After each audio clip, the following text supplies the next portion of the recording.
Hello. This chapter 3 of the paperback book in Econ 500 is on outsourcing and economic growth. So they're asking the question here, can the US have higher growth rates if it restricts outsourcing? Or they're trying to discuss the issue of, is outsourcing bad for the US? Because the popular theory or the popular idea is that outsourcing is bad because outsourcing costs American jobs. And so they're exploring the issue of outsourcing in this, the problem of outsourcing in this chapter. So, and by outsourcing, what we mean by outsourcing is when US companies move their production facilities or their services to internationally to other countries. So if you think about outsourcing, it's simply the international trade of services. And so the US, they ask, can the US have higher growth if it restricts outsourcing? And so the answer is no, because openness is the key to economic growth. When you think about trade, free trade, in a nutshell, free trade is better in theory, because free trade is more efficient. So if each country does what it does most efficiently. For example, if you think about manufacturing, labor is expensive in this country, it's cheap in developing countries. So companies are naturally going to go where the costs are cheaper. They're going to go to countries where labor costs are cheaper. That's why a lot of labor, a lot of things are produced in China. And then the natural progression is, as China has become more and more developed, their standard of living and their wages have risen, and then they actually, jobs now, a lot of these manufacturing jobs have gone to Vietnam and other developing countries where labor is cheaper. So if you think about it, if you have free trade and everything is being produced at the most efficient and cheapest cost possible, that is more efficient, because that means that we're producing more globally, goods are cheaper, and everybody has a higher standard of living because we're getting cheaper goods, making more money, and so forth. So in theory, if you think about a rising tide raises all ships, it's the same thing with trade. If you don't have any trade barriers and you have free trade, there's more goods being produced. And remember from chapter 1, more goods being produced means more economic growth. And so we have cheaper goods, higher standards of living. But so if you look at the macro sense, everyone has a higher standard of living overall from free trade. However, there are winners and there are losers. So think about this. If the auto industry outsources to Mexico and Asia and so forth, jobs are lost in Detroit. So those workers in Detroit have lost their jobs. They're the losers from free trade. Everyone else in the US is a winner because they're getting cheaper cars. But those workers who have been displaced are losers. They need to be retrained, and they should, and so in the evolution, they should be retrained, and they should be retrained to do something that we have a competitive advantage in, or rather a comparative advantage in, computer skills, computer industry, or so forth. So it's a process that is kind of painful for some people, but in the long run, those workers who have lost their jobs should be retrained and get into other areas that we are more have a comparative advantage in, like the information industry, computer industry, and so forth. So that's basically a simple rundown of free trade. So the main takeaway there is that free trade is better because it increases standards of living globally. There are some winners and some losers from free trade, but overall, GDP globally increases. And so you can think about, as a result of free trade, our globally, productivity is so much higher, goods are so much cheaper. If you think about the cost of clothing, for example, 50, 100 years ago versus today. It's even, even 30 years ago, it's much cheaper for goods and services. What else is going to, let me see, what else can I add to that? Oh, free trade works great if everybody plays fair.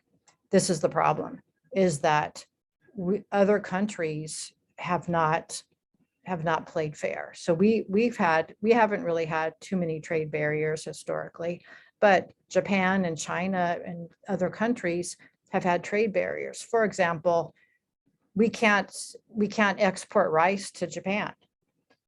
So free trade, this is one thing that Trump was correct about when he, one thing that Trump did, of course, was increase these trade barriers and raise tariffs and stuff, because he said correctly that a lot of these countries it's not a fair playing field. And he was right about that.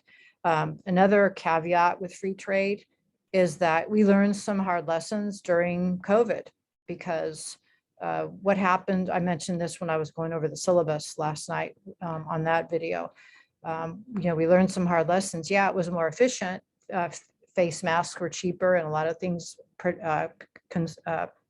pharmaceuticals are cheaper through free trade. But what happens when there's a problem? What happens when there's supply disruptions? Or what happens if we, who knows what's going to happen with this war with Russia, if it'll expand, if China will get involved. China, we kind of have a symbiotic relationship with China. We need them and they need us. But what if all of a sudden China said, we're not sending you any more of our stuff anymore? We would be up a creek. So we realized that, yeah, we probably should make some things here in the US for national security reasons. Maybe some pharmaceuticals, maybe face masks, maybe some breathing machines, those kinds of things. So there definitely are some unintended consequences with free trade that we didn't really think about, that we have thought about now since COVID happened. Okay, anyway, let me come back to the notes here. So they asked the question, let's see. So I do talk about the winners and losers here. All right, so, okay, so this is what I wanted to talk about here on part 2, number 2. So there's a discussion in the chapter that says, will the US become a third world country because it's outsourcing? Well, the answer is no. So the idea there is that an extreme situation. What if we outsource everything? We don't have any jobs left here. Well, we will keep the jobs that we have a comparative advantage in, higher paying jobs, computer industry, information type things, more high-tech jobs will stay here. Jobs that are cheaper with labor intensive jobs that are cheaper will go overseas. So the answer is no, we won't be a third world country, because we will continue to produce goods and services that we have a comparative advantage in, but also for these reasons. A, there's a long-term equilibrium. What we mean by that is, let's say we outsource to the Philippines, we outsource goods to India, Mexico, we outsource productivity to India, China, Mexico, wherever. Well, those outsourced countries, their wages are going to rise and they will become consumers of our products. And so they'll have an increased demand for US products as they become consumers. So we have this long-term equilibrium where our wages might go down a little or stay the same, but definitely in these developing countries, their wages will rise. So if you think about Japan in the 1960s was a developing country. Their wages have gone up and they're basically on par with us. Similar thing with China. Now they're not on par with us, but their wages have gone up significantly. They've become consumers. The Japanese citizens have definitely become consumers. So there's this long-term equilibrium where as wages rise, it becomes an equilibrium. Okay, also prices will adjust to keep markets in balance. Wages are going to rise in the other countries and the other currencies will rise. that makes the US goods cheaper and our services cheaper. Also, there's insourcing. So we have, there's a Mercedes plant, I think in the Carolinas. There's a BMW plant. There's a Hyundai, I think Hyundai plant in Mississippi. If you go up Highway 55, there's a Nissan plant, I believe, in Alabama. So there are plants that have come here to the US to take advantage of the efficiencies here.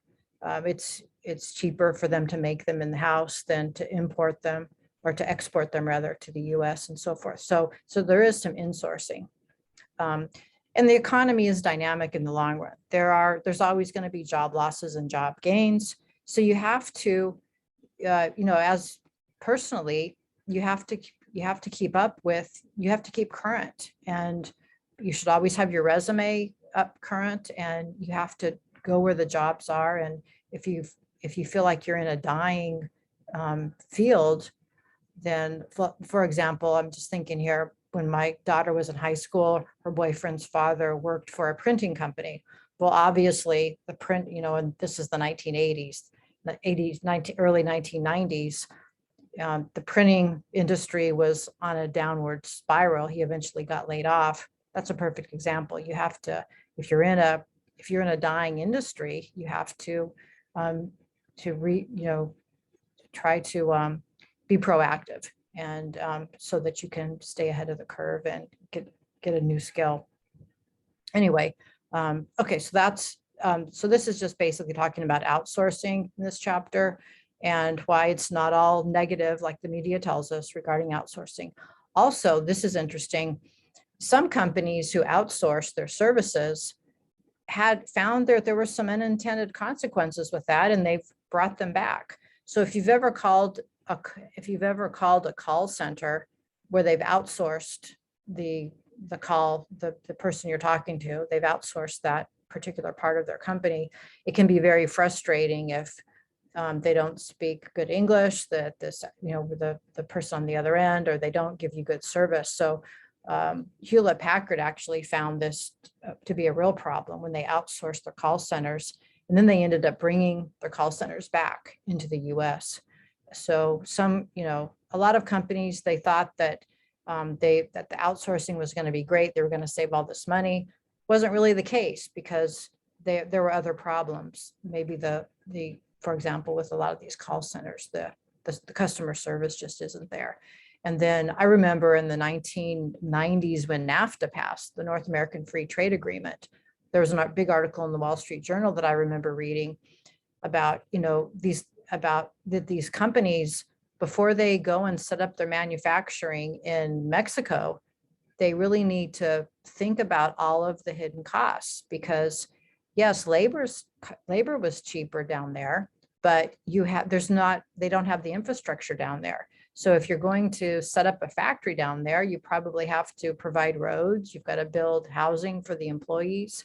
And so it's a lot more complicated than a lot of companies think it is. So anyway, the outsourcing is, it's not all negative. And we are, like it or not, we are in a global, we're in a global economy. So it is going to be, thinking about, as I'm making this video, and it's March, what's the date? Today's March 14th. Yeah, March 14th, or today's the 15th, March 15th, 2022.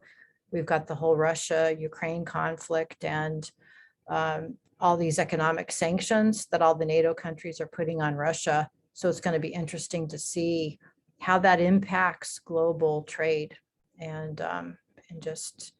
the whole situation with China too. So it's going to be interesting to see what happens in the next few months to upwards of a year or more. Okay, so this is a short chapter. That's all I have to say about chapter 3. Take care.